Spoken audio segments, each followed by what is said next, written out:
So let's dive into this. It's January 15th, 1947 in Los Angeles. Picture this. Betty Bersinger. She's walking down Norton Avenue, got her kid with her, and there in a vacant lot she spots something. It's so pale she thinks it's a mannequin. Oh, wow. But as she gets closer, well, she's met with just absolute horror. It's the body of Elizabeth Short, bisected, brutally mutilated. And here's the thing that always gets me. Despite the horrific wounds, there was practically no blood at the scene. What do you make of that right off the bat? Yeah, that's a really interesting detail. I mean, think about it. No blood. It really points to like a very controlled killer, Yeah. right? Not just in, the act itself, but the whole aftermath. It makes you think, where did the actual killing even happen? Right, it's not a random act of violence. And this young woman, Elizabeth Short, she'd moved to LA just 6 months before. Aspiring actress, working as a waitress, living behind the Florentine Gardens nightclub. And after this, well, she becomes this almost mythical figure, posthumously known as the Black Dahlia, a name that still carries so much weight even today. It's true. You've got this image of Hollywood, right? The dream factory, all that glitz and glamour. And yet right in the middle of it, you have this brutal, unsolved crime against someone who was actually trying to reach for those dreams. It's a pretty stark contrast. What did that say about the underbelly of Hollywood, back then? And the nickname itself, Black Dahlia, it's so iconic, so evocative. It reportedly came from her striking black hair and the fact that she often wore dark clothing. Some even say it might have been connected to that film noir, The Blue Dahlia, which came out in '46, almost like a dark, glamorous kind of association. What do you think about the power of that nickname? How did it shape the whole narrative? It's fascinating how a nickname can really take on a life of its own. But think about it. It raises all these questions about identity, how we perceive people, especially in the context of a tragedy like this. Was Black Dahlia a name she used? Or was it something the press just latched onto? And did it maybe even sensationalize her image? I mean, some of the sources you've got actually suggest both are possible. That's exactly what we're going to dig into today. We're going through all the known facts, all the unsettling details of the Black Dahlia murder. We've got a bunch of sources, articles from novel suspects, the Wikipedia entry, official stuff from the FBI website, local perspectives from Laced, even some human interest stuff from People magazine.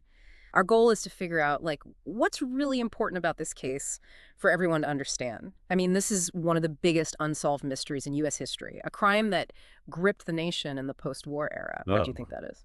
Well, as you go through all this material, you'll see why it still has this hold on people, You've got this incredibly violent act, the whole Hollywood backdrop, the fact that it's never been solved, and then this mystery surrounding Elizabeth Short herself.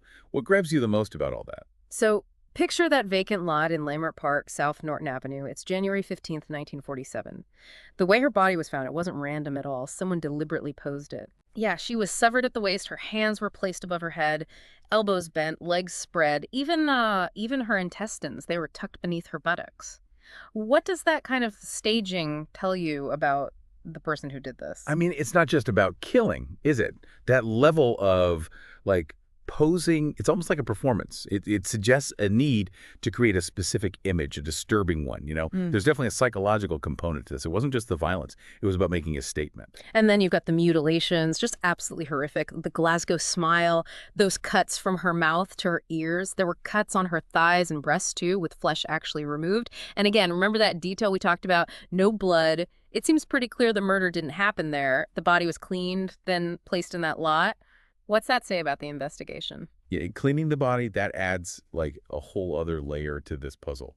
It means the killer planned this. They wanted to get rid of evidence. Or maybe, and this is really disturbing, maybe they wanted to create this clean, shocking image.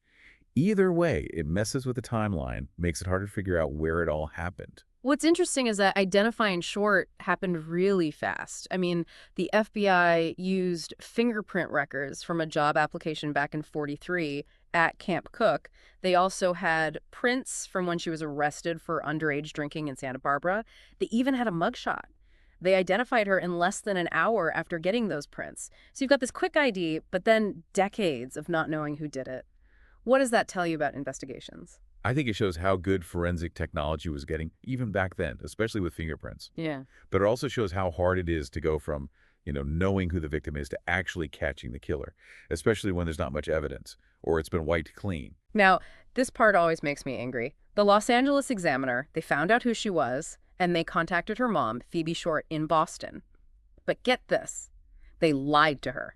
They told her Elizabeth had won a beauty contest. Then they hit her with the news that she was murdered. What does that tell you about the media? That's a tough one. It shows how far some media outlets will go for a story, you know? Yeah. They were so focused on getting the scoop that they didn't think about how much they were hurting this woman. And as you read through all these sources, you'll see other examples of how the media, sometimes they didn't really help the investigation. And the Examiner, they didn't stop there. They paid for Phoebe Short to come to LA, but they kept her away from the police and other reporters, all to get an exclusive story. How do you think that affected the investigation, early on? It probably didn't help. I mean, think about it. The police, instead of focusing on the case, they might have been dealing with the media frenzy. It also shows how the media's desire for a big story can actually get in the way of justice. And the newspapers, they just kept sensationalizing everything. Both the Examiner and the Herald Express, they got details wrong about what Short was wearing. They painted her as this, adventuress hanging out on Hollywood Boulevard. How do you think that affected how people saw her and the case itself? It's important to remember that what people read in the papers, it shapes how they think about things. Oh, yeah? Especially back then. So painting her as an adventuress, that might have created biases, made people think things about her that weren't true. It could have obscured the real story. And then we got the letters. These seem like, maybe they're breakthroughs, clues to follow. On January 24th, a manila envelope shows up at the Los Angeles Examiner.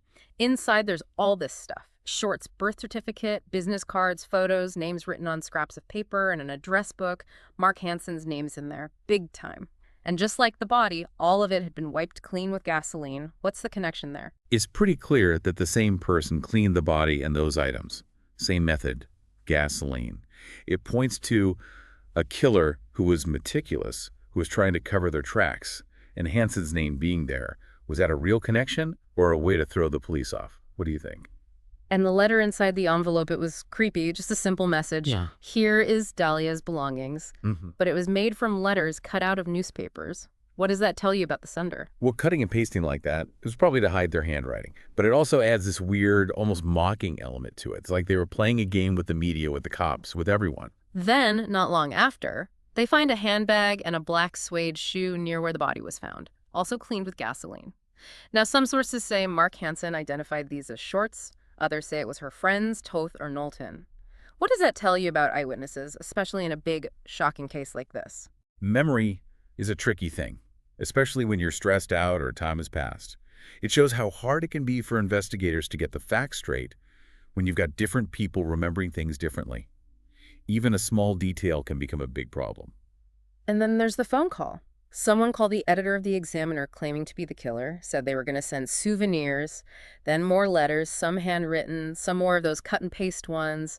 One even said the killer would turn themselves in, but then another one said Dahlia killing was justified.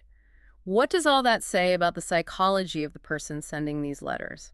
Well, it sounds like someone who wanted attention, someone who was enjoying the publicity, the notoriety of it all, the different styles of the letters, the promises, and then taking them back. It all suggests someone who was manipulative, maybe even unstable. They wanted to be a part of the story.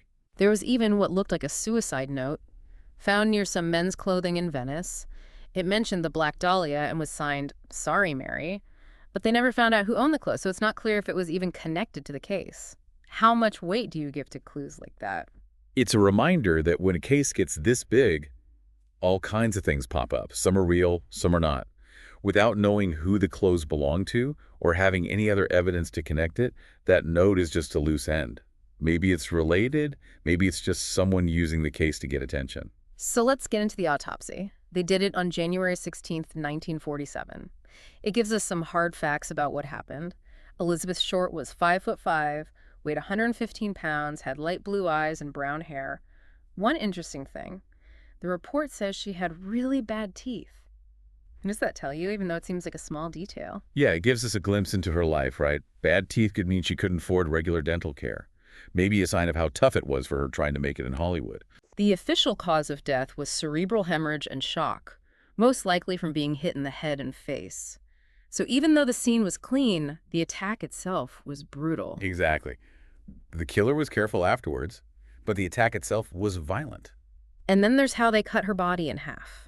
It was incredibly precise, right at the waist, between the second and third lumbar vertebrae.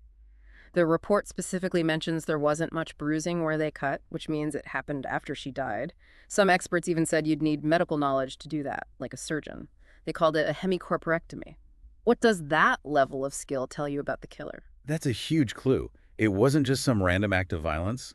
Cutting the body in half like that after death, it points to someone who knew what they were doing. Maybe a doctor, maybe someone else who knew about anatomy.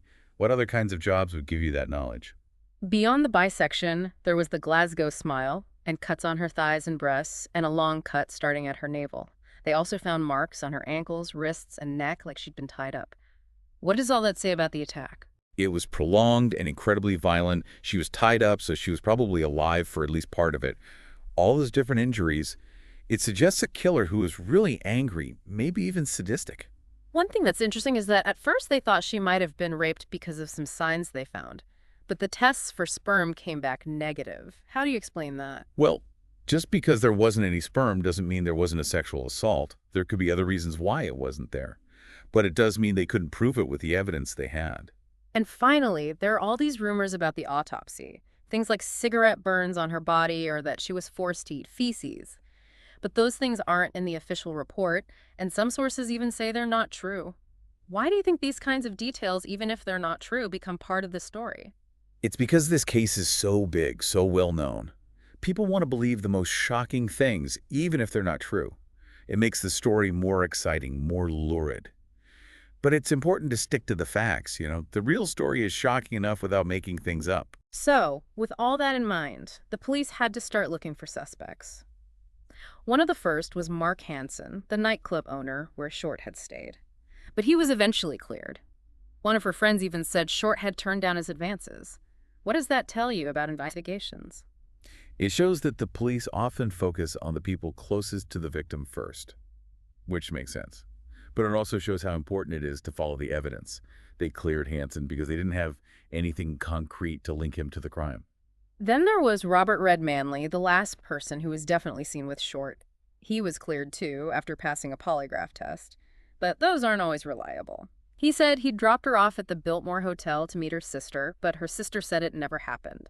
And there were also other people who said they saw her after that, but those sightings weren't confirmed. It all gets pretty confusing, doesn't it? It does. Manley's alibi and the conflicting accounts make it really hard to figure out what happened in the hours leading up to her death. Did she meet her sister? Where was she really? It's a big question mark. Now, because of how precise some of the injuries were, especially the bisection, the police thought maybe the killer had medical knowledge. They even went so far as to get a warrant for USC Medical School. What does that say about how they were approaching the case? I think it shows they were willing to consider all possibilities, even if they seemed unusual.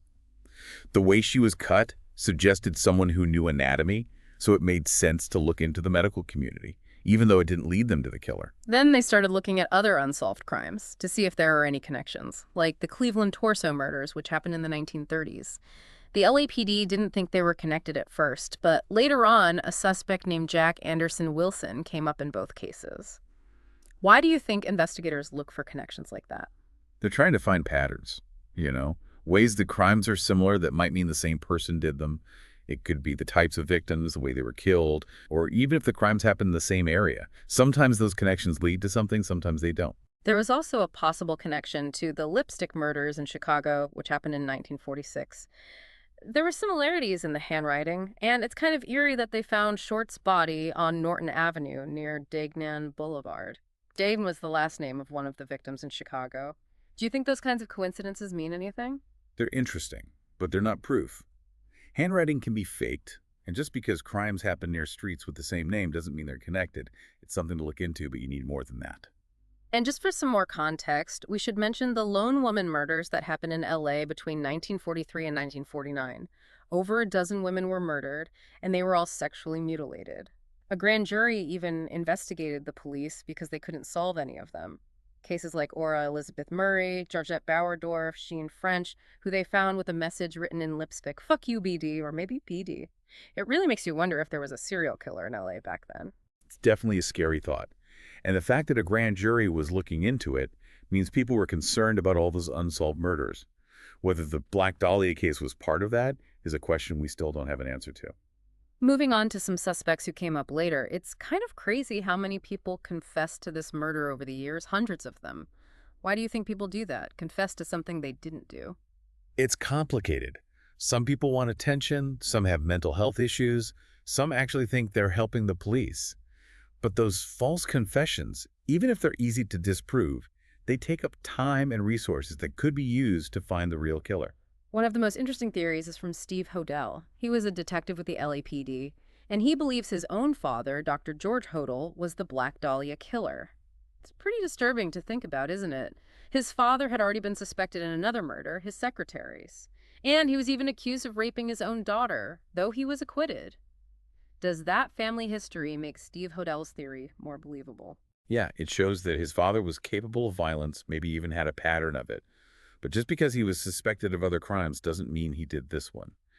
Steve Hodel needs more than just his father's past to prove his theory. And he does have some evidence, even if it's circumstantial.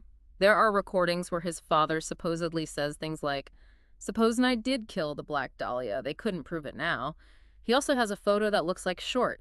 He says the handwriting is similar. He even has receipts for cement bags and a letter from an informant talking about someone with the initials GH.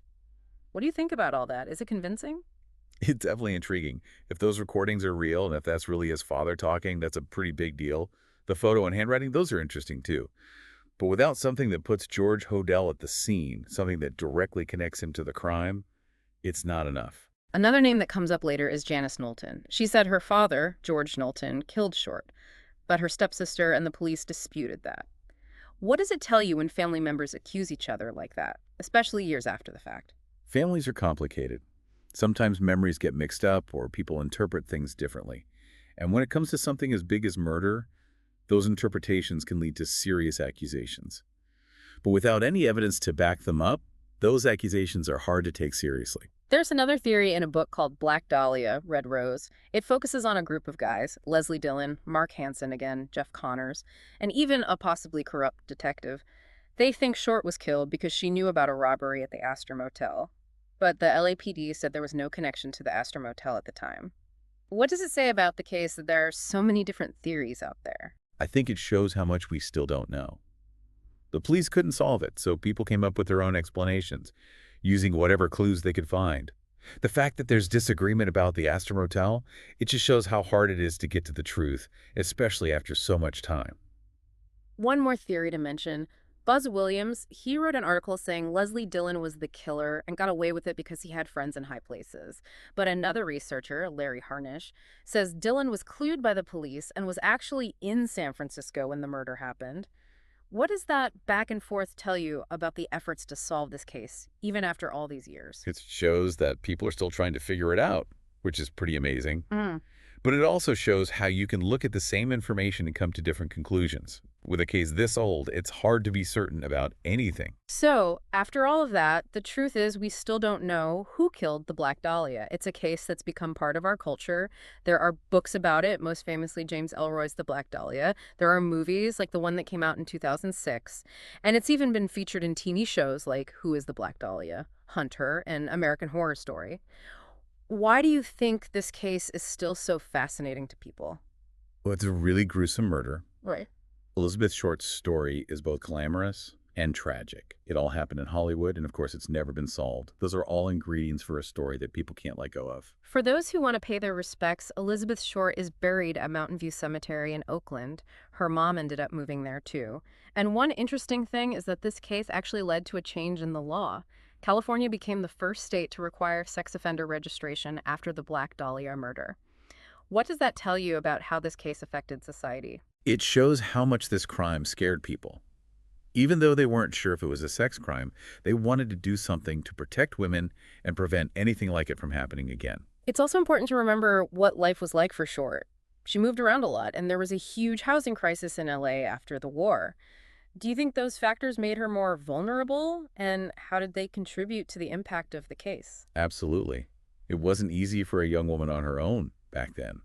Not having a stable place to live, that makes you more vulnerable. And I think it makes her story even more tragic, knowing the kind of struggles she was facing. And finally, we have to talk about the role of journalists. They kept this case alive all these years, even if they sometimes sensationalized it or got things wrong. What do you think their responsibility is in cases like this? It's a tough one. They have a duty to inform people, but they also have to be careful not to exploit a tragedy or hurt the victim's reputation. Finding that balance is hard, but it's really important. So, to wrap things up, we've gone through a lot today. The shocking discovery, the investigation that never led to an arrest, all the suspects and theories, and the mystery that still surrounds the Black Dahlia murder. It's incredible to think that after almost a century, we still don't know for sure who killed Elizabeth Short. It leaves us with a lot to think about. How do unsolved cases like this affect our sense of justice? What role does the media play in shaping how we see these events? And why are we so fascinated by the dark side of human nature? What does it say about us that a crime like this can remain unsolved for so long? I hope this deep dive has made you think about those questions. What parts of the case were most interesting to you? Why do you think the story of the Black Dahlia is still so captivating, so haunting after all these years?